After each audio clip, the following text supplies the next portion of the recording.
90 के दशक में टीवी पर दिखाया जाने वाला निरमा साबुन का विज्ञापन भला किसे नहीं याद होगा। हुस्न परी तुम जाने जहां, तुम सबसे हंसी। ये एड देख के उस दौर में जवां होते लड़कों का दिल हिचकोले खाता। गांव देहात में टीवी स्क्रीन पर उस वक्त सिर्फ दूरदर्शन वाला चैनल आता, जिस पर कुछ गिने चुने कार्यक्रम और सप्ताह में कोई एक फिल्म दिखाई जाती। हर कार्यक्रम के ब्रेक में निरमा के एड में नहाती वो लड़की यकीनन हर किसी के दिल में गुदगुदी कर जाती। वो लड़की कब नेशनल क्रश बन गई पता ही नहीं चला। यूं खिली खिली यूं सवर सवर जाने जिगर तुम चली का। एक दौर में ना जाने कितने ही नौजवानों ने मन ही मन इस लड़की से इश्क किया और इन्हें या इनके जैसी ही किसी और लड़की को अपने सपनों की राजकुमारी बनाने का ख्वाब देखा। आँखों में बसे हो तुम।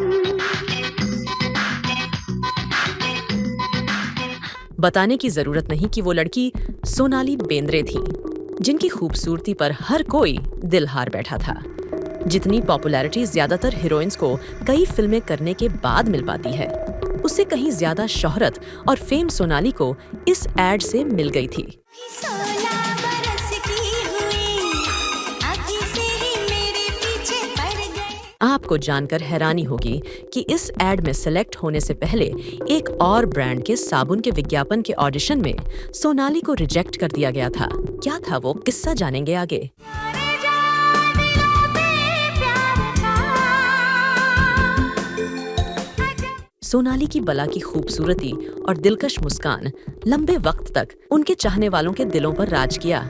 टीवी के छोटे पर्दे से निकलकर सोनाली की खूबसूरती जब सिल्वर स्क्रीन के बड़े पर्दे पर दिखाई पड़ी तो मानो कहर ही बरपने लगा। पहला प्यार है, वफा का इकरार। एक के बाद एक कामयाब फिल्में और एक्टिंग के चलते सोनाली को पसंद करने वालों की तादाद बढ़ती रही। पलकें हो खुली या बंद सनम तेरी। बेहद कामयाब करियर और शोहरत के बावजूद ऐसे मौके भी आए जब सोनाली को न सिर्फ बेइज्जती झेलनी पड़ी, बल्कि एक खास वजह से ये तक कहा जाने लगा कि सोनाली को फिल्म इंडस्ट्री छोड़ देनी चाहिए। आगे बात होगी कि आखिर किस वजह से ये बात कही जाती थी। गन खन के रे हम्मा हम्मा हम्मा हम्मा हम्मा। उनका करियर बेहद शानदार चल रहा था कि इसके बावजूद उन्हें कई डांस गुरुओं की डांट सुननी पड़ती और पिटाई की धमकी तक झेलनी पड़ती थी। लेकिन सोनाली ने खुद को न सिर्फ हर परिस्थिति के लिए तैयार किया, बल्कि फिल्मी पर्दे पर कामयाबी की सीढ़ियां चढ़ती गईं। बदला मौसम बदले नज़ारिया, बदला है नजरिया मारे हिवड़ा में ना। आपको जानकर हैरानी होगी कि बेमिसाल खूबसूरती के बावजूद सोनाली को बॉडी शेमिंग झेलनी पड़ी, यानी उनकी फिजिक को लेकर तमाम लोगों ने उनकी आलोचना भी की। आखिर क्या थी इसकी वजह जानेंगे आगे विस्तार से। तू मेरा मजनू, मैं तेरी लैला, आया कहाँ से। अपने फिल्मी करियर में सोनाली का नाम कई एक्टर्स के साथ जोड़ा गया। समय समय पर उनके अफेयर की खबरें आती रहीं। इन्हें शादीशुदा मर्दों का घर तोड़ने वाली हीरोइन तक करार दिया गया। लेकिन कई बार ऐसी अफवाहें उड़ने के बावजूद किस मजबूरी में सोनाली सफाई तक नहीं दे पाती थीं, बताऊंगी आगे विस्तार से। इस दीवाने लड़के को कोई समझाए। इसके अलावा आगे जानेंगे कि कभी एक दूसरे के बेहद करीब रहे। राज ठाकरे और सोनाली बेंद्रे की किस वजह से शादी नहीं हो सकी, और बताऊंगी वो किस्सा जब इस हीरोइन को एक मामले में जेल तक की हवा खानी पड़ गई थी। होश वालों को खबर क्या बेखुद। और अंत में बात होगी कि क्या वाकई पाकिस्तानी क्रिकेटर शाहिद अफरीदी और सोनाली के बीच अफेयर था। इसके अलावा बताऊंगी एक और पाकिस्तानी क्रिकेटर के बारे में जिसने कहा था कि सोनाली ने अगर उनके प्यार के प्रपोजल को ठुकराया तो वो इन्हें किडनैप करा लेगा। इन सारी बातों पर विस्तार से आने से पहले जान लेते हैं सोनाली बेंद्रे के एक्ट्रेस बनने की कहानी। यार बाती हम साथ साथ हैं। सोनाली का जन्म मुंबई में 1 जनवरी 1975 को एक मराठी परिवार में हुआ था। इनके पिता सेंट्रल गवर्नमेंट में नौकरी करते थे। जिसके चलते अलग अलग शहरों में उनका तबादला होता रहता था। सोनाली के जन्म के कुछ समय बाद पिता का ट्रांसफर बेंगलुरु हुआ, तो यहीं के केंद्रीय विद्यालय में उनका दाखिला करा दिया गया। इसके बाद कुछ समय तक इन्होंने ठाणे के होली क्रॉस कॉन्वेंट स्कूल में भी पढ़ाई की। 3 साल बाद पिता का तबादला देहरादून हुआ, तो यहाँ के वेलहम गर्ल्स स्कूल में भी सोनाली ने पढ़ाई की। एक्टिंग में कदम रखने से पहले सोनाली मॉडलिंग किया करती थीं। स्टार डस्ट टैलेंट सर्च नाम की प्रतियोगिता में शामिल होने के लिए सोनाली मुंबई आईं और फिल्म इंडस्ट्री के तमाम दिग्गजों से एक्टिंग और मॉडलिंग की ट्रेनिंग ली। इसके बाद वो कई मॉडलिंग प्रोजेक्ट्स का हिस्सा बनी और ब्यूटी प्रोडक्ट्स के विज्ञापनों के लिए ऑडिशन देने लगीं।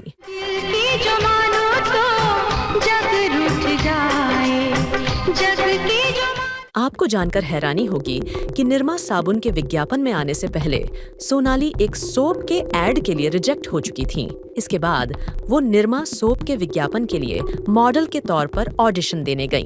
जब वो इस ऑडिशन का हिस्सा बनी तो सोचने लगी थीं कि पहले रिजेक्शन झेल चुकी है, पता नहीं उन्हें कोई सेलेक्ट करेगा या नहीं। हालांकि वो सेलेक्ट हुईं और निरमा साबुन से इतनी पॉपुलर हो गईं कि लगातार 8 सालों तक इस प्रोडक्ट का विज्ञापन करती रहीं। गोरी गोरी गोरी गोरी गोरी गोरी गोरी गोरी। सोनाली को फिल्मों में ब्रेक कैसे मिला, अब इसकी कहानी जान लेते हैं। एक्टर गोविंदा ने कुछ समय पहले एक मराठी कॉमेडी शो में बताया था कि सोनाली बेंद्रे उनकी खोज हैं और उन्हीं की बदौलत सोनाली को फिल्मों में ब्रेक मिला। गोविंदा ने कहा कि एक दिन वो कहीं जा रहे थे और रास्ते में उन्होंने सोनाली बेंद्रे को रिक्शे से उतरते हुए देखा। गोविंदा को देखकर सोनाली उनके पास आई और अपना परिचय दिया। इसके बाद गोविंदा ने कहा कि आप बहुत खूबसूरत हैं, क्या आप हीरोइन बनना चाहती हैं? अगर हाँ तो आ जाइए सेट पर, आज आप काम करेंगी मेरे साथ। आँखों में तुम हो, सांसों में तुम हो मेरी जिंदगी। गोविंदा के मुताबिक सोनाली बेंद्रे को वो फिल्मों में लेकर आए, जबकि सोनाली बेंद्रे के करीबी और जानकारों ने गोविंदा की बातों का खंडन किया है और कहा कि सोनाली ने मॉडलिंग से अपने करियर की शुरुआत की। उन्हें सोहेल खान अपनी फिल्म के जरिए लॉन्च करना चाहते थे, लेकिन सोनाली बेंद्रे ने महेश भट्ट की फिल्म नाराज से डेब्यू किया, जिसमें सोहेल खान के जीजा अतुल अग्निहोत्री लीड रोल में थे। सोनाली की फिल्मों पर नजर डालें तो उनकी डेब्यू फिल्म आग थी, जिसमें गोविंदा सोनाली के हीरो थे। ये फिल्म फ्लॉप रही, इसलिए किसी ने ध्यान नहीं दिया। इसके बाद सोनाली की फिल्म नाराज आई थी। संभाला है मैंने बहुत अपने दिल को जुबां पर। लल्लन टॉप वेबसाइट के एक शो में जब खुद सोनाली से फिल्मों में उनको ब्रेक मिलने का सच पूछा गया, तो उनके जवाब से जो बात निकलकर सामने आई, उससे भी गोविंदा की बात सच मालूम नहीं पड़ती। इस शो में सोनाली ने कहा था कि हम फिल्म राम के बनने का इंतजार कर रहे थे। उस दौरान मैं एड फिल्म्स शूट कर रही थी। एक हेयर ऑयल के एड में मेरा एक शॉट था जिसमें मेरे बाल खुले हुए हैं और मैं पीछे घूमकर मुस्कुराती हूँ। उस एक शॉट की वजह से मुझे कई फिल्मों के ऑफर आए। कुल मिलाकर खुद सोनाली ने गोविंदा के दावे को नकार दिया। अकेली न बाजार जाया करो, नजर लग जाएगी। साल 1994 में आई फिल्म आग सोनाली की पहली रिलीज फिल्म थी। ये फिल्म भले ही सिनेमा घरों में उतनी नहीं चली हो, लेकिन इन्हें अपनी पहली फिल्म के लिए ही फिल्म फेयर की तरफ से new face of the year award जरूर मिल गया था। इसके बाद सोनाली ने नाराज, द डॉन, गद्दार और टक्कर नाम की 4 और फिल्मों में काम किया, लेकिन उन्हें इनसे कोई पहचान हासिल नहीं हो सकी।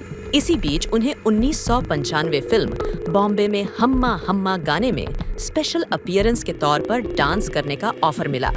लेकिन मुसीबत ये थी कि 5 फिल्मों में काम कर लेने के बाद भी डांस में सोनाली अब तक बिल्कुल फिसड्डी थीं।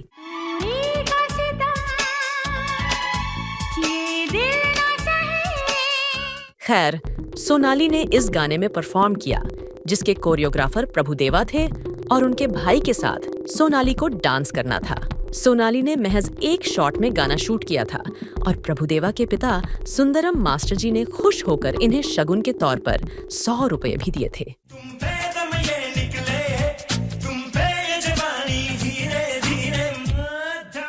1996 में सोनाली ने कई और फिल्मों के साथ ही इंग्लिश बाबू देसी मेम नाम की एक फिल्म में काम किया, जिसमें उनके अपोजिट शाहरुख खान थे।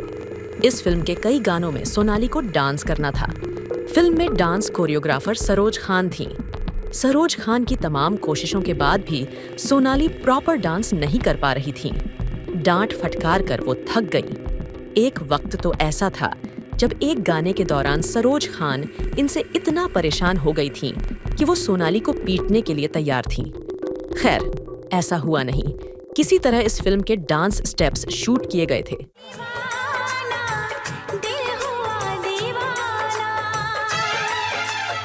एक इंटरव्यू में सोनाली ने बताया था कि जब मैं इंडस्ट्री में आई थी तो हीरोइनें इतनी दुबली पतली नहीं हुआ करती थीं। ज्यादातर प्रोड्यूसर्स हर समय मुझे थोड़ा वेट गेन करने की सलाह देते थे। वो ऐसी हीरोइंस को ज्यादा पसंद करते थे जिनकी बॉडी थोड़ी भरी हुई हो और बाल घुंघराले हों। इसके इतर मैं बिल्कुल दुबली पतली और सीधे काले बालों वाली थी। यानी बेहद खूबसूरत होने के बावजूद सोनाली को लंबे वक्त तक बॉडी शेमिंग झेलनी पड़ी थी।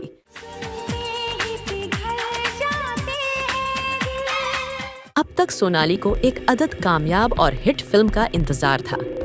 खैर, कई फिल्मों में काम करने के बाद आखिर उन्हें वो पहचान मिल गई जिसका वो इंतजार कर रही थीं। 1996 में अजय देवगन के साथ आई फिल्म दिल जले हिट रही, जिसमें सोनाली ने अपने अभिनय से लोगों को खूब प्रभावित किया था। 1996 से 1998 के बीच सोनाली ने तमाम फिल्मों में काम किया। इनमें अपने दम पर सपूत, भाई, तराजू, कीमत, डुप्लीकेट, हमसे बढ़कर, कौन जैसी ज्यादातर फ्लॉप फिल्में शामिल रहीं। इनसे सोनाली के करियर को कुछ ज्यादा फायदा नहीं हुआ।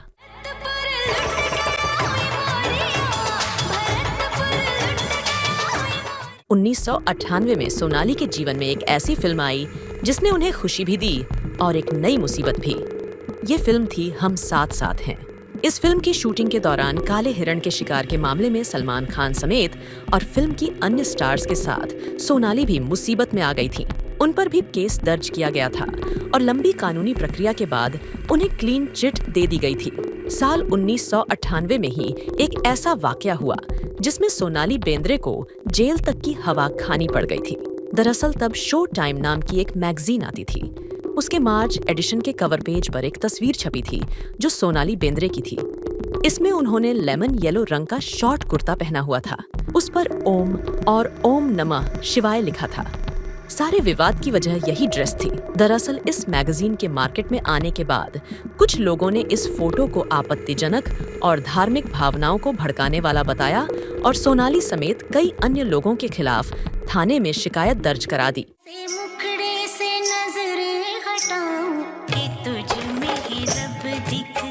पुलिस ने इस आधार पर सोनाली बेंद्रे को गिरफ्तार किया। उनके साथ फोटोशूट करने वाले फोटोग्राफर अमित संत कुमार अशर और ड्रेस डिजाइनर अशाली चार्ल्स रेबेलो को भी गिरफ्तार किया गया था। हालांकि बाद में 12,000 रुपए की मामूली रकम चुकाकर सोनाली बेल पर छूट गई थी। 90 के दशक में भले ही सोनाली की ज्यादातर फिल्में नहीं चल रही थीं, लेकिन वो लगातार सुर्खियों में बनी हुई थीं। फिल्मी मैगजीन्स, अखबार से लेकर टीवी चैनल्स तक में उनके अफेयर की खबरें बन रही थीं। अलग अलग समय पर अभिनेता, राजनेता और क्रिकेटर के साथ इनके अफेयर के चर्चे रहे। इस लिस्ट में पहला नाम था सुनील शेट्टी का। मीडिया रिपोर्ट्स की माने तो ये दोनों 1997 में रिलीज हुई सुपरहिट फिल्म भाई में एक दूसरे के नजदीक आए थे। हालांकि इन्होंने अपने बीच बढ़ने वाली करीबियों की भनक सेट पर मौजूद ज्यादा लोगों को नहीं लगने दी थी। दोनों के बीच नजदीकियां इतनी बढ़ गई थीं कि सोनाली ने सुनील शेट्टी को शादी के लिए प्रपोज भी कर दिया था।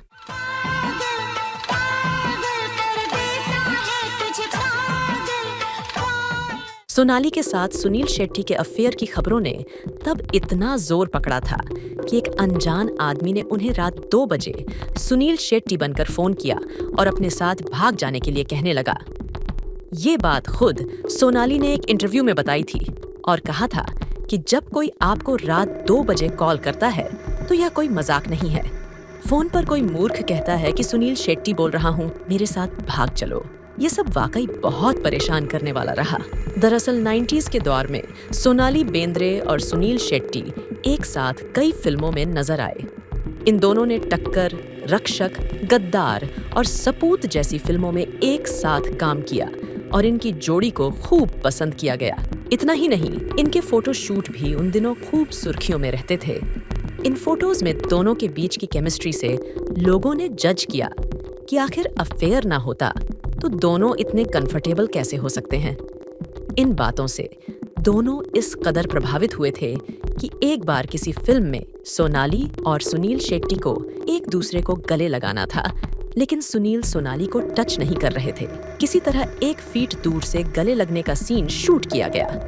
ये बात खुद सोनाली ने अपने इंटरव्यू में बताई थी। कहा जाता है कि इन दिनों सुनील शेट्टी शादीशुदा थे, ऐसे में वो सोनाली बेंद्रे से जल्दी ही अलग हो गए। इस दौरान लोगों ने सोनाली को शादीशुदा मर्दों के घर में दरार डालने वाली महिला का टैग भी दे दिया था, जिससे सोनाली काफी आहत हुई थी। न्यूज़ 18 से बात करते हुए सोनाली ने बताया था कि उनके करियर के शुरुआती दिनों में को-स्टार्स के साथ अफेयर के गॉसिप सिर्फ फिल्म को प्रमोट करने के लिए होते थे और हमारे पास इस पर सफाई देने के लिए कोई ऑप्शन नहीं होता था।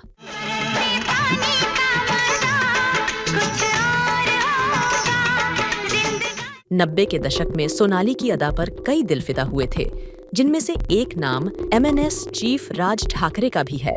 फिल्मी दुनिया के जानकार बताते हैं कि राज ठाकरे और सोनाली बेंद्रे एक दूसरे से बहुत प्यार करते थे, लेकिन कई प्यार करने वालों की तरह इनकी प्रेम कहानी भी अधूरी रह गई। सोनाली बेंद्रे और राज ठाकरे के रिश्ते के बारे में लोग अलग अलग कहानी बताते हैं। कोई कहता है कि राज ठाकरे की मदद से सोनाली बेंद्रे को बॉलीवुड में काम मिला, तो कोई कहता है कि फिल्मों में सोनाली बेंद्रे को देखने के बाद राज का दिल उन पर आ गया था।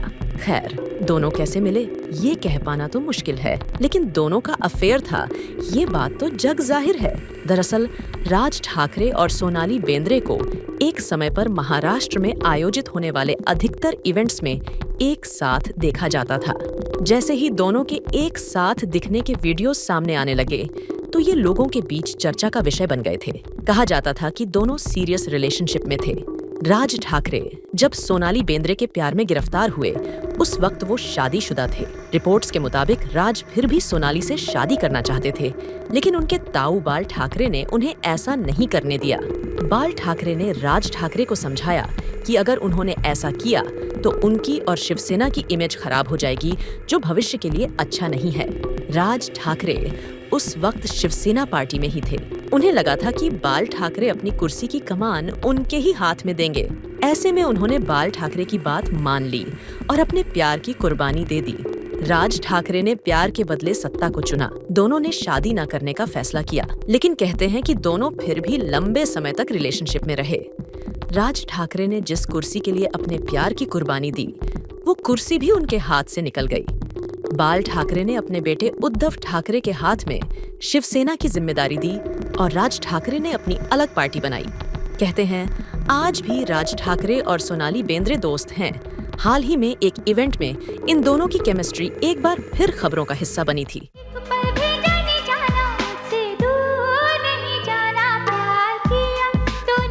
पाकिस्तानी क्रिकेटर शाहिद अफरीदी के साथ भी सोनाली के अफेयर की खबरें आई थीं, लेकिन इनमें कितना सच था ये बहुत दावे के साथ नहीं कहा जा सकता। इसके अलावा सोनाली को चाहने वालों की लिस्ट में एक और पाकिस्तानी क्रिकेटर का नाम शामिल है। अपने जमाने के स्टार खिलाड़ी शोएब अख्तर सोनाली के प्यार में पागल हो गए थे। सोनाली के प्रति उनकी दीवानगी इतनी थी कि वो किसी भी हद तक जाने को तैयार थे। एक इंटरव्यू के दौरान उन्होंने कहा था कि अगर सोनाली ने उनका प्रपोजल स्वीकार नहीं किया तो वो उन्हें किडनैप करवा लेंगे। हालांकि ये बातें उन्होंने मजाक में ही कही थीं, लेकिन ये बयान भारत और पाकिस्तान की मीडिया में खूब उछाला गया था। कई नाकाम प्रेम कहानियों के बाद सोनाली की जिंदगी में एक शख्स ऐसा भी आया जिनके साथ उनका लव अफेयर न सिर्फ लंबा चला, बल्कि इसी व्यक्ति के साथ वो शादी के बंधन में भी बंधी। इस शख्स का नाम है गोल्डी बहल, जो जाने माने प्रोड्यूसर रमेश बहल के बेटे हैं और खुद भी कई फिल्में प्रोड्यूस कर चुके हैं। था कि 1994 में फिल्म नाराज के सेट पर उनकी सोनाली से पहली मुलाकात हुई थी। वो अट्रैक्टिव लगी, लेकिन मुझे उनके खाने की अदा पसंद आई। हम साथ में लंच कर रहे थे और मैंने उनके खाने की स्पीड पर कमेंट किया तो वो थोड़ा नाराज हो गई। मेरे इस कमेंट से ये तो हुआ कि हम बात करने लगे। गोल्डी बहल ने जब सोनाली को प्रपोज किया तो पहले उन्होंने इनकार कर दिया, लेकिन कुछ समय बाद ही एक्ट्रेस को लगने लगा कि गोल्डी बहुत केयरिंग है। सोनाली ने बताया था कि मैं एक किनारे बैठकर बुक पढ़ रही थी और वो मेरा अटेंशन पाने की कोशिश में जुटे हुए थे। इसके बाद सोनाली ने भी गोल्डी पर गौर करना शुरू किया। इस तरह 2-3 साल गुजर गए। 1998 में आई फिल्म अंगारे को गोल्डी बहल प्रोड्यूस कर रहे थे। इसमें उन्होंने हीरोइन के तौर पर सोनाली को साइन किया। इस फिल्म के डायरेक्शन में गोल्डी ने महेश भट्ट को असिस्ट भी किया था। इस फिल्म के दौरान गोल्डी और सोनाली में अच्छी दोस्ती हो गई। उसी समय सोनाली अमिताभ बच्चन की फिल्म मेजर साहब में भी काम कर रही थीं। इस फिल्म की शूटिंग देखने अभिषेक बच्चन भी जाया करते थे, जो गोल्डी बहल के अच्छे दोस्त थे। सेट पर अभिषेक, गोल्डी और सोनाली खूब बातें करते और शूटिंग खत्म होने पर साथ घूमने भी जाया करते थे। गली में रहती हूँ मैं, वहीं रहता है एक लड़का। शुरू में गोल्डी की तरफ से एक तरफा प्यार था, लेकिन उन्होंने उम्मीद नहीं छोड़ी। वो सोनाली के प्यार में पागल थे, इसलिए अपने दोस्तों की मदद से सोनाली को ड्रीम प्रपोजल की प्लानिंग की।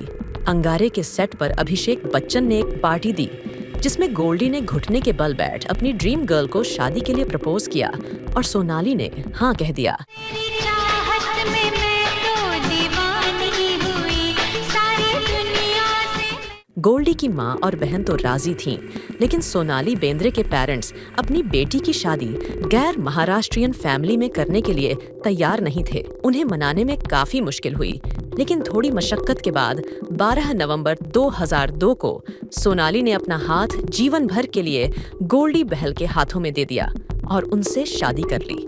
आगे चलकर दोनों से बेटे रणवीर बहल का जन्म हुआ, जिसकी परवरिश के लिए सोनाली ने बॉलीवुड को अलविदा कह दिया और लंबे वक्त बाद 2022 में फिल्म लव यू हमेशा से वापसी की।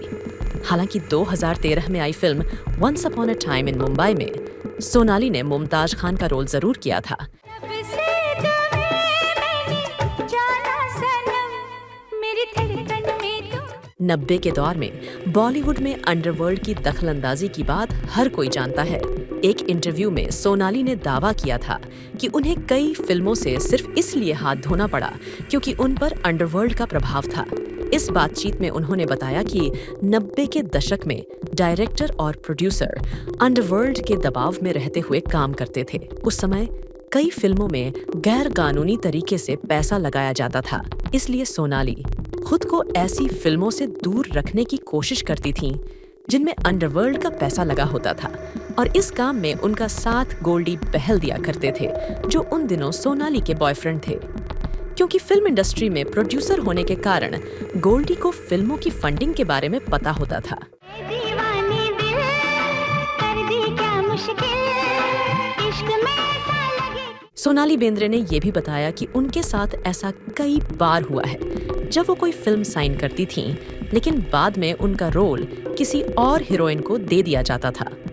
इस दौरान कई बार उनके साथ ऐसा भी हुआ है जब डायरेक्टर या फिर को एक्टर उन्हें फोन करके स्थिति समझाने की कोशिश करते थे और बताते थे कि उन पर दबाव है। दिल जले, सरफरोश, हम साथ साथ हैं, मेजर साहब, जिस देश में गंगा रहता है, और जख्म सोनाली की बेहद कामयाब फिल्में रहीं। आमिर खान के साथ उनकी फिल्म सरफरोश बहुत कामयाब रही और इसमें उनकी एक्टिंग की भी बहुत तारीफ की गई थी।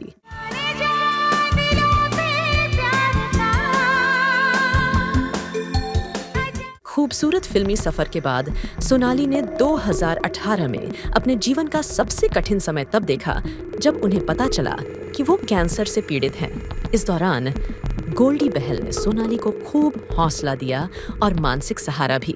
सोनाली अपने कैंसर का इलाज इंडिया में ही कराना चाहती थीं, लेकिन पति की जिद के चलते उनका ट्रीटमेंट न्यूयॉर्क में हुआ और इस बीमारी पर जीत हासिल करके वो इंडिया लौटी और कैंसर पीड़ितों को हिम्मत न हारने की एक मिसाल भी पेश की। एक मोहब्बत का दीवाना ढूंढता सा फिरे, कोई चाहत। सोनाली की एक्टिंग का सिलसिला अभी भी जारी है। 2014 में इन्होंने अजीब दास्तां है ये नाम के सीरियल में काम किया, जिसके लिए उन्हें प्रतिदिन 4 लाख की मोटी फीस दी जाती थी। सोनाली कई ऐसी वेब सीरीज में काम कर रही हैं जो जल्द ही अलग-अलग प्लेटफॉर्म्स पर आने वाली हैं। तो ये थी अभिनेत्री सोनाली बेंद्रे की कहानी। इस पेशकश में आज बस इतना ही। कार्यक्रम कैसा लगा कमेंट करके बताइएगा। पेशकश पसंद आई हो तो चैनल को सब्सक्राइब करिएगा। आपसे फिर होगी मुलाकात। नमस्कार।